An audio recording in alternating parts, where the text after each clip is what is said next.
Have you ever felt eyes on you in the dead of night? What if the safety of your car, your home, and even your mind was ripped away by a stranger, a figure you can't explain, a moment you can't forget? This is the story of a haunting New Year's Eve, a chilling taxi ride, and the unspeakable terror that followed. Stay with us, because this isn't just a story, it's a warning. As the New Year's Eve party drew closer, I couldn't shake the strange sense of foreboding that had settled over me.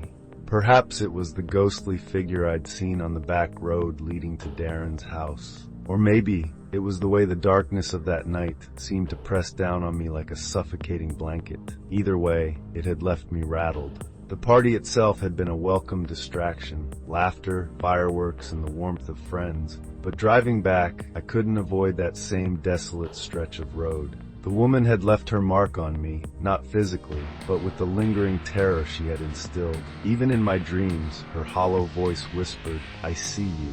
After that encounter, life began to feel different. Every shadow seemed darker, every sound louder. Yet, it wasn't until a few years later that I truly understood the depth of the connection between her and the taxi driver who would haunt my life in a different way. I had booked a late-night flight back from San Diego, and though I was exhausted, I was relieved to finally be home. Waving down a taxi, I had no idea I was stepping into something far more sinister. The driver was older, with a gaze that lingered too long in the rearview mirror. His questions started innocently enough, but quickly took a sharp turn into uncomfortable territory.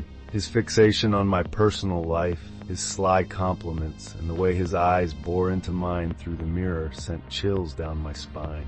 When we missed my exit, I knew something was wrong. My heart raced as I realized he wasn't listening to me, and his offhand apology did little to calm my growing panic.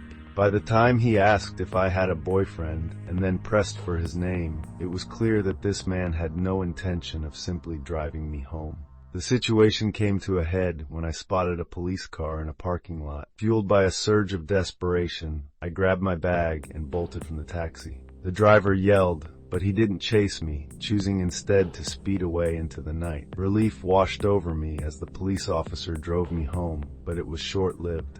A knock at my door later that night shattered my sense of security. Though I didn't answer, the persistent knocking and the eerie silence in between left me paralyzed with fear.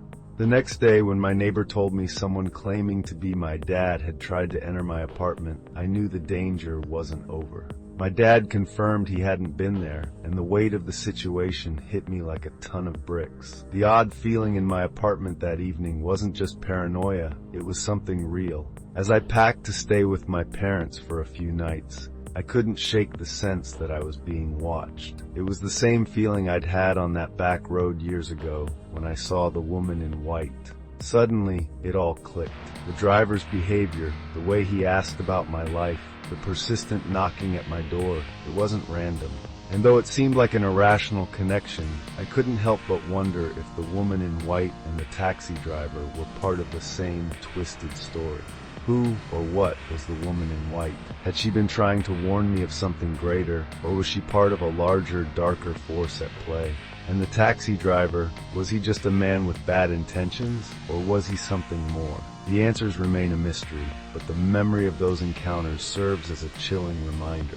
Whether it's a specter on a back road or a man with ill intentions, the world is filled with shadows we can't always explain. And sometimes those shadows follow us home.